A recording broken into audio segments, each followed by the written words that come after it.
जब न्यूटन पेड़ के नीचे बैठे हुए थे तो उनके ऊपर एक एप्पल जो वो गिरता है, और जब एप्पल गिरता है तो न्यूटन पूरी तरह से सरप्राइज्ड हो जाते हैं। ये सोचने लगते हैं कि एप्पल अर्थ की तरफ क्यों गिरा, क्या इस एप्पल में फोर्स लग रहा है? अगर ये फोर्स लग रहा है तो किस टाइप का फोर्स होगा? तो इस तरह के कई तरह के सवाल इनके मन में आने शुरू हो गए। तो दरअसल इनके दिमाग में और भी बातें बहुत सारे आने शुरू हो गए। जैसे इनके दिमाग में और क्या क्या चीजें आना शुरू हो गईं, तो इनके दिमाग में ये बातें आईं कि अगर एप्पल जो है, ये एप्पल किसके तरफ अट्रैक्ट हो रहा है? अर्थ की तरफ अट्रैक्ट हो रहा है। ठीक है, तो एप्पल अर्थ की तरफ अट्रैक्ट हो रहा है। तो इनके मन में ये प्रश्न आया, क्या ये अर्थ भी एप्पल की तरफ अट्रैक्ट हो रहा है? मतलब इसको ये समझ सकते हैं कि एप्पल जो है अगर अर्थ की तरफ आ रहा है, इसका ये मतलब हुआ कि कोई फोर्स एप्पल में काम कर रहा है, और अगर फोर्स इसमें लग रहा है एप्पल में, तो एप्पल डेफिनेटली एक्सेलरेटेड हो रहा है। तो क्या अर्थ को भी एप्पल खींच रहा है? तो ये इनके मन में जो है ये प्रश्न आना शुरू होता है। जैसा कि यहाँ पे आप प्रश्न देख सकते हैं, अ falling Apple is attracted towards the earth, does the apple attract the earth?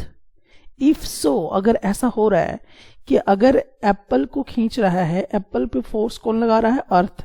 तो अर्थ के ऊपर भी कोई फोर्स लगा रहा है, कौन? एप्पल। तो अगर ऐसा हो रहा है, we do not see the earth moving towards the apple, तो हम लोगों को ये अर्थ जो है एप्पल की तरफ जाता हुआ दिखाई नहीं देता है। तो प्रश्न यही है कि आखिरकार ऐसा क्यों होता है? तो चलिए इन तमाम बातों को हम लोग यहाँ पर समझने का प्रयास करेंगे। अब हम लोग यहाँ पे ये चीज तो देख लिए हैं, थोड़ा सा हम लोग यहाँ पे देख सकते हैं और भी कुछ एग्जाम्पल के तौर पे। जैसा कि आप यहाँ पे देखिए, आपने एक छोटा सा पत्थर लिया और उसको आप 1 मीटर की दूरी से छोड़ा। तो जैसे आपने उसे 1 मीटर की दूरी पे छोड़ा तो पत्थर यहाँ पे नीचे आके गिर गया, यानी कि अर्थ की तरफ अट्रैक्टेड हो गया। फिर आपने पत्थर को 5 मीटर की दूरी पे ले गया और उसके बाद फिर आपने देखा कि ये पत्थर फिर से अर्थ की तरफ अट्रैक्ट हो गया। इसका ये मतलब हुआ कि इस पत्थर में कोई ना कोई फोर्स तो जरूर लग रहा होगा। यही कारण है कि यह बार बार नीचे गिर रहा है, अर्थ की तरफ गिर रहा है। तो अर्थ आखिरकार इसको अपनी तरफ खींच क्यों रहा है? तो अर्थ अपनी तरफ खींच रहा है एक फोर्स के माध्यम से, और वो फोर्स आप देख नहीं पाएंगे। जैसा रस्सी आपको दिखाई देगा उस तरह से यहाँ पे कुछ दिखाई नहीं देगा। तो ये एक नॉन कॉन्टैक्टिव फोर्स है, तो एक तरह का फोर्स लग रहा है। तो यही फोर्स ग्रेविटेशनल फोर्स कहलाता है। हालांकि हम लोग इसे और भी डिटेल में अभी अच्छे से एक्सप्लेन करेंगे, समझेंगे कि ये क्या होता है। तो बहरहाल अब इसमें से मैं आपके लिए कुछ प्रश्न छोड़ना चाहूंगा। अगर मान लीजिए कि आप पत्थर को 1 मीटर की ऊंचाई से छोड़ते हैं, तो पत्थर का जो स्पीड है वो कैसा होगा आपको बताना है। और उसी पत्थर को जब आप 5 मीटर की दूरी पर छोड़ते हैं तो क्या इस पत्थर का जो स्पीड है वो तेज हो जाएगा? सबसे ज्यादा एक्सेलरेशन किस स्टोन में है? इस सवाल का जवाब आप कमेंट सेक्शन में आके जरूर बताइएगा। ठीक है, बहरहाल हम लोग अब कॉन्सेप्ट में आते हैं। तो दरअसल देखिए, अब हम लोग यहाँ पे समझते हैं न्यूटन का जो सवाल है उस पर हम लोग वापस आते हैं। न्यूटन जी क्या सोच रहे थे? तो न्यूटन जी ये सोच रहे थे कि जो एप्पल है, ये एप्पल किसके तरफ अट्रैक्ट होकर आ रहा है? अर्थ के तरफ। तो ये एप्पल अर्थ की तरफ अट्रैक्टेड हो रहा है। तो इसका उन्होंने कंक्लूजन निकाला कि अर्थ जो है एप्पल के ऊपर एक फोर्स लगा रही है, और उस फोर्स के कारण एप्पल एक्सेलरेटेड होते हुए अर्थ की तरफ जा रहा है। तो प्रश्न ये आता है कि क्या अर्थ भी एक्सेलरेटेड होते हुए एप्पल की तरफ जा सकता है? अगर ऐसा है तो हमें ये मालूम क्यों नहीं चल पा रहा है? तो दरअसल हम लोगों को यहाँ पर न्यूटन्स के दो नियम को समझना होगा। एक तो न्यूटन्स का थर्ड लॉ को समझिए। न्यूटन्स थर्ड लॉ क्या कहता है कि मान लीजिए कि आपने किसी चीज पे फोर्स लगाया, तो जिस चीज पे फोर्स लगाया वो भी अपोजिट डायरेक्शन में फोर्स लगाएगा और उतना ही फोर्स लगाएगा। इसी को न्यूटन्स थर्ड लॉ कहते हैं। ठीक है, तो प्रीवियस लेक्चर में आपने इसे सीखा है कि जितना फोर्स आपने लगाया जिस ऑब्जेक्ट पे, वही ऑब्जेक्ट उतना ही फोर्स के साथ उल्टा डायरेक्शन में लगाएगा, मतलब equal and opposite force exert करेगा। तो यहां पर न्यूटन्स थर्ड लॉ एप्लीकेबल तो है, यानी कि जितना फोर्स के साथ अर्थ एप्पल को अपनी तरफ अट्रैक्ट कर रहा है, उतना ही फोर्स के साथ एप्पल भी अर्थ को अपनी तरफ क्या कर रहा है, अट्रैक्ट कर रहा है। यहां पे न्यूटन्स थर्ड लॉ। लेकिन अगर ऐसा है तो अर्थ को तो एक्सेलरेटेड होते हुए या मोशन करते हुए एप्पल की तरफ चला जाना चाहिए था, लेकिन यहां पर ऐसा क्यों नहीं हो रहा है? तो चलिए अब हम लोग इस प्रश्न का जवाब भी ढूंढते हैं। तो दरअसल आपको अब न्यूटन्स के सेकेंड लॉ को फोकस करना है। न्यूटन सेकेंड लॉ कहता क्या है कि force is equal to mass into acceleration. अब थोड़ा सा यहाँ पे देखिए, हम लोग फोर्स को यहीं पे छोड़ देते हैं और ये इनटू में है तो ये मास यहाँ पे डिवाइड हो जाएगा और यहाँ पर एक्सेलरेशन। अब इसको थोड़ा सा समझने की आवश्यकता है। अब कैसे समझोगे, चलिए देखते हैं। देखिए यहाँ पे इसका क्या मतलब हुआ कि acceleration is equal to 1/m। यहाँ पे f था तो मैंने अभी f को हटा दिया है। तो इसका ये मतलब हुआ कि acceleration is inversely proportional to the mass. ठीक है, ये कॉन्सेप्ट आपको याद आ गया होगा। तो ये कहना क्या चाहता है, ये कहना ये चाहता है कि अगर मान लीजिए कि मास, अगर किसी भी ऑब्जेक्ट का मास बहुत ज्यादा है तो एक्सेलरेशन क्या होगा, एक्सेलरेशन आपका उल्टा यानी कम हो जाएगा, इनवर्सली प्रोपोर्शनल होगा। इनवर्सली प्रोपोर्शनल का मतलब होता है कि उल्टा, अगर कोई एक चीज बढ़ रहा है तो दूसरा चीज घट रहा है। तो यहां पे देखिए, अगर मास बढ़ा है, किसी का मास ज्यादा है तो उसका एक्सेलरेशन क्या होगा, कम हो जाएगा।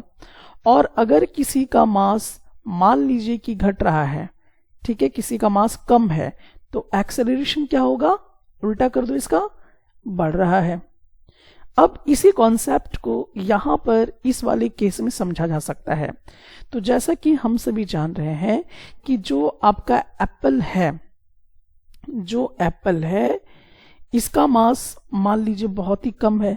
मान लेते हैं कि इसका मास m1 है, यानी कि बहुत ही थोड़ा सा, या हम नेग्लिजिबल मास इसको कह सकते हैं। और जो अर्थ है, इसका मास जो है वो बहुत ज्यादा है। तो अब थोड़ा सा दिमाग लगाइए। अट्रैक्टिव फोर्स जो है एप्पल अर्थ की तरफ जा रहा है, मतलब अर्थ जो है अट्रैक्ट कर रहा है एप्पल को, और एप्पल भी क्या कर रहा है, अर्थ को अट्रैक्ट कर रहा है। तो अर्थ किसको अट्रैक्ट कर रहा है, एप्पल को। और अर्थ को कौन अट्रैक्ट कर रहा है, एप्पल। लेकिन अब यहां पर आपको मोशन करते हुए अर्थ नहीं दिखाई दे रहा है। क्यों? क्योंकि जो अर्थ का मास है वो बहुत ज्यादा है, तो इसका एक्सेलरेशन क्या हो जाएगा, कम। और जो यहां पर एप्पल का जो मास है वो बहुत ही कम है, तो इसका एक्सेलरेशन क्या हो जाएगा, बहुत ज्यादा बढ़ जाएगा। यही कारण है कि एप्पल जो है अर्थ की तरफ गिरते हुए नजर आ रहा है, न कि अर्थ एप्पल की तरफ जाते हुए जा रहा है, क्योंकि मास अर्थ का बहुत ज्यादा है, जिसके कारण एक्सेलरेशन पॉसिबल नहीं है।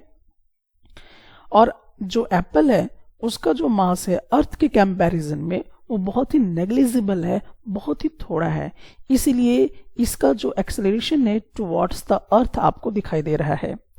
सो फाइनली आप इस प्रश्न का जवाब ढूंढ लिए होंगे कि अगर एप्पल को अर्थ अट्रैक्ट कर रहा है तो अर्थ को भी एप्पल अट्रैक्ट कर रहा है।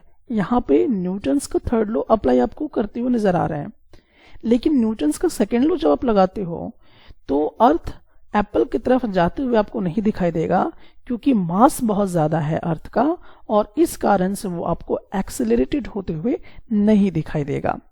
तो आई थिंक इस प्रश्न का जवाब तो आप समझ ही गए होंगे। चलिए यहां पे हमने समझ लिया कि यहां पे दो ऑब्जेक्ट के बीच में क्या हो रहा है, एक फोर्स एक्सर्ट हो रहा है। जैसे कि हमने देखा कि ये जो स्टोन है और यहाँ पे जो अर्थ है, ठीक है, यानी कि स्टोन एक ऑब्जेक्ट हो गया और अर्थ एक ऑब्जेक्ट हो गया। तो इन दोनों के बीच में एक फोर्स ऑफ अट्रैक्शन जो है वो एक्सर्ट हो रहा है, और ये फोर्स आपको दिखाई नहीं दे रहा है, और इसी फोर्स को हम लोग क्या कहते हैं, ग्रेविटेशनल फोर्स कहा करते हैं। ठीक उसी तरह से एप्पल को आप देख लो और अर्थ को देख लो, तो यहां पर भी फोर्स ऑफ अट्रैक्शन हो रहा है, यानी कि एक दूसरे को ये क्या कर रहे हैं, अट्रैक्ट कर रहे हैं। यहां पर भी दो ऑब्जेक्ट के बीच में फोर्स ऑफ अट्रैक्शन आपको दिखाई दे रहा है। इसको हम लोग ग्रेविटेशनल फोर्स कहा करेंगे। चलिए आई थिंक मैं आपको समझ सकता हूं कि यहाँ पर आप लोग थोड़ा सा एक कंक्लूजन ले चुके होंगे कि आखिरकार यहाँ पे किस टाइप का फोर्स इंप्लीमेंट हो पा रहा है। उसी तरह से आप और भी बहुत सारे ऐसे एग्जाम्पल सोच सकते हैं। जैसे कि आप देखते होंगे कि जो भी पेड़ पौधा है तो उसके जो पत्ते होते हैं, उसके जो फ्रूट्स होते हैं, वो कहाँ के गिरते हैं, तो वो जमीन पे आके गिरना शुरू हो जाते हैं। क्यों? क्योंकि जो लीव्स हैं उसमें फोर्स ऑफ अट्रैक्शन जो है वो लगना शुरू हो जाता है और अर्थ उसको अपनी तरफ अट्रैक्ट करना शुरू कर देता है। जो फ्रूट्स हैं, जो भी चीजें हैं, वो अट्रैक्टेड होने लगते हैं टुवर्ड्स द अर्थ। इसका मतलब कि दो ऑब्जेक्ट के बीच में एक ना दिखाई देने वाला फोर्स लगता है जिसको हम लोग कहते हैं ग्रेविटेशनल फोर्स। तो आई थिंक आपको ये चीज समझ में आ रहा होगा कि हमेशा दो ऑब्जेक्ट के बीच में फोर्स लग रहा है और ये अट्रैक्टिव फोर्स लगता है, और इसी को हम लोग ग्रेविटेशनल फोर्स कहा करते हैं। चलिए मैं अभी और भी इसको समझने के लिए और भी डिफरेंट टाइप के और कुछ एग्जाम्पल्स आपको देता हूं। चलिए अब इस वाले एग्जाम्पल में आते हैं। आपको करना क्या है कि एक रस्सी लीजिए और उस रस्सी में एक पत्थर जो है वो छोटा सा पत्थर बांध लीजिए। अब क्या कीजिए कि उस रस्सी को घुमाना शुरू कीजिए। जब आप घुमाएंगे तो आप देखेंगे कि ये जो पत्थर है वो गोल गोल घूमना शुरू करेगा। लेकिन साथ ही साथ आप एक चीज महसूस भी कीजिएगा कि आप कहीं ना कहीं अंदर की तरफ रस्सी को खींच रहे हैं, ठीक है। और जब फोर्स अंदर की तरफ लगता है यानी सेंटर की तरफ लगता है तो उसको हम सेंट्रीपिटल फोर्स कहा करते हैं। आई थिंक इस चीज को भी आप प्रीवियस लेक्चर में जरूर सीख चुके होंगे। तो सेंट्रीपिटल फोर्स क्या होता है, जब कोई फोर्स, मान लीजिए कोई ऑब्जेक्ट सर्कुलर पाथ में घूम रहा है, ठीक है, जैसे कि यहाँ पे आप देख रहे हैं कि ये स्टोन सर्कुलर पाथ में घूम रहा है, तो फोर्स जो है वो कहाँ लगेगा, सर्किल के सेंटर पे। तो जब सेंटर के टुवर्ड्स फोर्स अगर लगता है तो वैसे फोर्स को हम लोग सेंट्रीपिटल फोर्स कहा करते हैं। तो यहां पर सेंट्रीपिटल फोर्स लग रहा है और आप नोटिस करना कि अब ये जो है पत्थर अब यहां पे पहुंचेगा, ठीक है, और फिर उसके बाद ये पत्थर यहां पे पहुंचेगा, फिर इस पॉइंट पे पहुंचेगा, फिर इस पॉइंट पे पहुंचेगा, इस पॉइंट पे पहुंचेगा। अगर आप थोड़ा सा गौर करेंगे तो पत्थर का जो डायरेक्शन है, जो स्टोन है, वो लगातार क्या हो रहा है, चेंज हो रहा है। पत्थर का जो डायरेक्शन है वो क्या हो रहा है, चेंज हो रहा है। So change in direction, change in direction. तो आप मुझे बताओ कि चेंज इन डायरेक्शन, मोशन तो कर रहा है ना स्टोन, लेकिन इसका डायरेक्शन भी चेंज हो रहा है। इसका ये मतलब हुआ कि वेलोसिटी चेंज हो रहा है, यानी कि चेंज इन वेलोसिटी हो रहा है, चेंज इन वेलोसिटी हो रहा है। क्योंकि आपको मालूम है कि अगर स्पीड चेंज हो जाएगा तो भी वेलोसिटी चेंज होगा, अगर डायरेक्शन चेंज होगा तो भी वेलोसिटी चेंज होगा, अगर डायरेक्शन और स्पीड दोनों चेंज होगा तो भी वेलोसिटी चेंज होगा। और आपको मालूम है कि जब वेलोसिटी चेंज होगा तो वो क्या होने लगेगा, एक्सेलरेटेड होने लगेगा। क्या होगा, बॉडी एक्सेलरेटेड होने लगेगा। इसका ये मतलब हुआ कि ये जो पत्थर है वो एक्सेलरेशन कर रहा है कि नहीं कर रहा है, प्रश्न ये है, ये जो पत्थर है वो क्या कर रहा है, एक्सेलरेशन कर रहा है। तो कैसे किया, क्योंकि इसकी वेलोसिटी चेंज हो रही है। क्यों चेंज हो रही है, क्योंकि इसका हर पॉइंट में डायरेक्शन जो है वो चेंज हो रहा है। अब आपको मालूम है कि अगर ये एक्सेलरेटेड हो रहा है तो इसका ये मतलब हुआ कि इस स्टोन में क्या लग रहा है, फोर्स लग रहा है। क्योंकि फोर्स हम कहते किसे हैं, जब कोई बॉडी एक्सेलरेटेड होती है। तो अगर स्टोन एक्सेलरेटेड हो रही है, इसका ये मतलब हुआ कि इस स्टोन पर क्या लग रहा है, फोर्स लग रहा है। तो यहां पे जो फोर्स है ये सेंट्रीपिटल फोर्स है, ठीक है। और ये सेंट्रीपिटल फोर्स क्या कर रहा है, लगातार पत्थर को गोल गोल घुमा दे रहा है। अगर ये सेंट्रीपिटल फोर्स नहीं रहेगा, यानी कि मान लीजिए कि आपने रस्सी को पकड़ के एक बार घुमाया और जैसे आप उस रस्सी को छोड़ देंगे तो वो पत्थर बिल्कुल सीधा डायरेक्शन में चला जाएगा, यानी कि वो आपको गोल गोल अब घूमता हुआ नजर नहीं आएगा। तो इसका ये मतलब हुआ कि अगर कोई पत्थर गोल गोल घूम रहा है, इट मीन्स कि उसमें एक तरह का फोर्स लग रहा है। और यहाँ पे फिलहाल आपको मालूम है कि सेंट्रीपिटल फोर्स लग रहा है, ठीक है। तो चलिए, अगर फोर्स नहीं लगता रहता, सेंट्रीपिटल फोर्स को खत्म कर दिया जाता तो ये सीधा डायरेक्शन में चला जाता, जैसे कि यहाँ पे आप देख रहे हैं।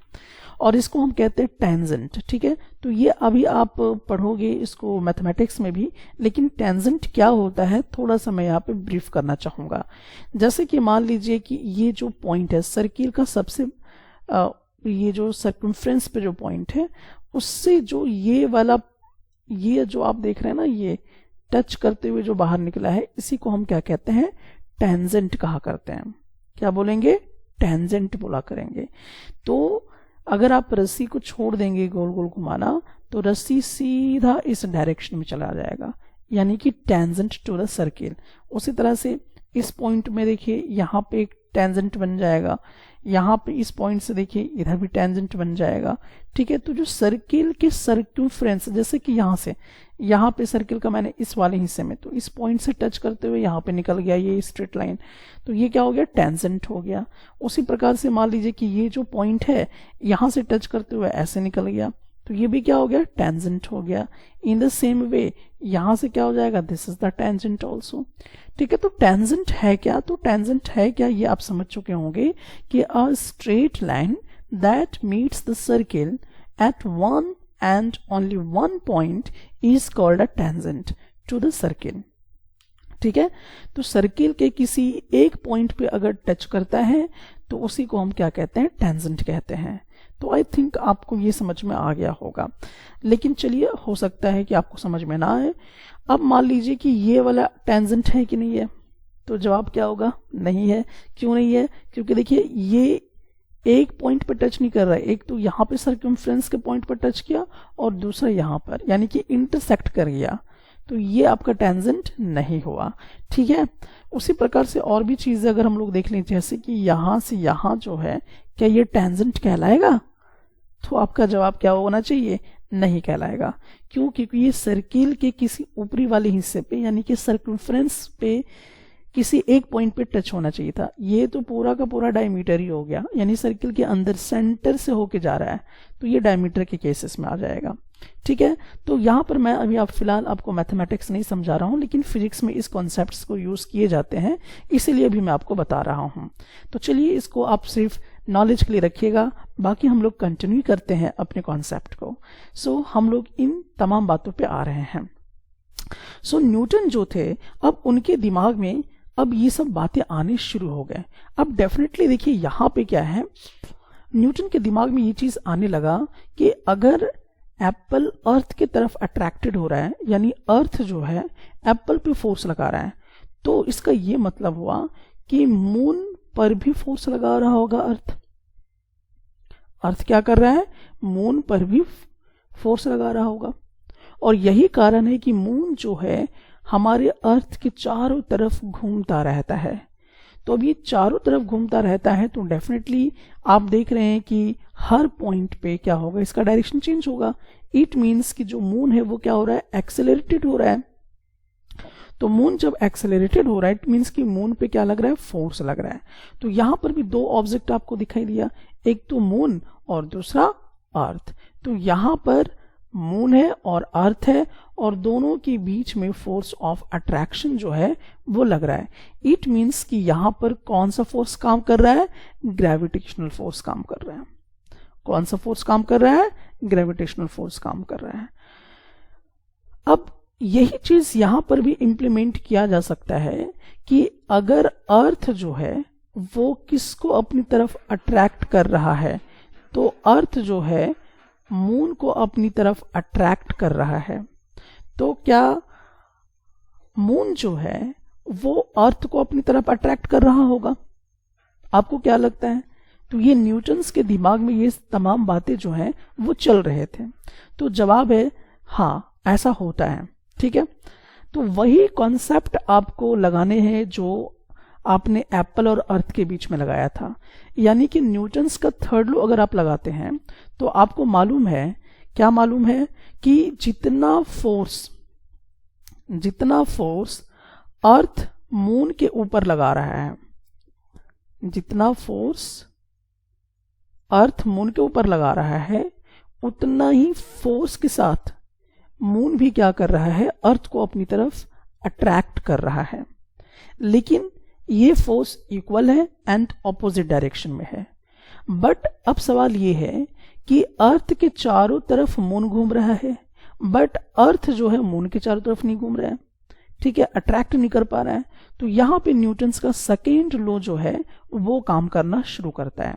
तो सेकेंड लॉ क्या है? तो सेकेंड लॉ ये कहता है कि फोर्स इज इनवर्सली, आप इसको थोड़ा सा मालूम है कि फोर्स इज इक्वल टू ए में होता है। तो हम यहां पे कह सकते हैं कि acceleration is equal to 1/m। यानी कि अगर मास ज्यादा होगा तो एक्सेलरेशन कम हो जाएगा, और अगर मास कम हुआ तो एक्सेलरेशन ज्यादा हो जाएगा। तो अर्थ का मास बहुत ज्यादा है और मून का मास कम है। यही कारण है कि मून जो है अर्थ की तरफ अट्रैक्ट नहीं हो रहा है, बल्कि अर्थ जो है मून को अपनी तरफ अट्रैक्ट कर रहा है। तो ये बात आपको समझ में आ गया होगा। बिल्कुल वही कॉन्सेप्ट और यही लॉजिक आपको यहां पर लगाना है। चलिए, इस बात को आप समझ चुके होंगे। अब यहां पर देखिए, एक और एग्जाम्पल के माध्यम से हम लोग समझेंगे कि आपको मालूम है कि हमारा जो सोलर सिस्टम है, सोलर सिस्टम में जो हमारे डिफरेंट प्लैनेट्स हैं, वो तमाम प्लैनेट्स सन के चारों तरफ घूमते रहते हैं। तो यहां पर भी क्या वही फोर्स काम कर रहा है? तो जी हाँ, यहां पर भी ग्रेविटेशनल फोर्स ही काम कर रहा है। ठीक है, और बिल्कुल वही न्यूटन्स का first law and the Newton's का सेकेंड लॉ इंप्लीमेंट हो रहा है। सो जो हमारे प्लैनेट हैं, जैसे कि अर्थ हो गया, यूरेनस हो गया, ये तमाम जितने भी प्लैनेट हैं वो हमारे सन के चारों तरफ घूमते रहते हैं ग्रेविटेशनल फोर्सेस के कारण। तो आई थिंक आप ये समझ चुके होंगे कि जितना भी हमारा यूनिवर्स है, यानी कि पूरे यूनिवर्स में ये जो फोर्स है यानी ग्रेविटेशनल फोर्स जो है वो सब जगह पर एग्जिस्ट करता है। ठीक है, ऐसा नहीं है कि सिर्फ आपका अर्थ में ही या आपके रूम में ही ये एग्जिस्ट कर रहा है, बल्कि पूरे यूनिवर्स में ग्रेविटेशनल फोर्सेस एग्जिस्ट करता है। ये सब के लिए एप्लीकेबल है। और हाँ, एक बात और आपको मैं बता दूं कि ग्रेविटेशनल फोर्स ऑलवेज अट्रैक्टिव होता है। जैसा कि मैग्नेट होता है, मैग्नेट में दोनों फोर्स लगते हैं, अट्रैक्टिव फोर्स भी होता है और रिपल्सन फोर्स भी होता है। लेकिन ग्रेविटेशनल फोर्स ऑलवेज क्या होंगे? अट्रैक्टिव फोर्स हुआ करेंगे। सो फाइनली हम लोग एक डिसीजन पे पहुंचते हैं, और वो डिसीजन ये है कि अगर हमसे ये प्रश्न किया जाता है कि व्हाट इज ग्रेविटेशनल फोर्स, तो आपको इसका आंसर मालूम है कि the force of attraction between objects. तो ऑब्जेक्ट्स के बीच में जो फोर्स ऑफ अट्रैक्शन लग रहा है उसी को हम लोग ग्रेविटेशनल फोर्स कहेंगे। जैसा कि हमने देखा, अर्थ है और जो मून है इसके बीच में फोर्स ऑफ अट्रैक्शन लग रहा है। इट मीन्स कि यहाँ पर ग्रेविटेशनल फोर्स एग्जिस्ट कर रहा है। उसी तरह से हमने देखा कि जो अर्थ है और एप्पल है इसके बीच में भी फोर्स ऑफ अट्रैक्शन लग रहा है, इट मीन्स कि यहाँ पर भी ग्रेविटेशनल फोर्सेस एग्जिस्ट कर रहा है। उसी तरह से और भी एग्जाम्पल्स हम लोगों ने देखा कि सन है और प्लैनेट है, तो यहाँ पर भी फोर्स ऑफ अट्रैक्शन जो है वो लग रहा था। इसीलिए हम कहेंगे कि इन दोनों के बीच में ग्रेविटेशनल फोर्स जो है वो काम कर रहा था। उसी तरह से जो स्टोन है और जो अर्थ है उसके बीच में भी फोर्स ऑफ अट्रैक्शन लग रहा था। सो हम कहेंगे कि यहाँ पर भी आपका ग्रेविटेशनल फोर्स एग्जिस्ट कर रहा है।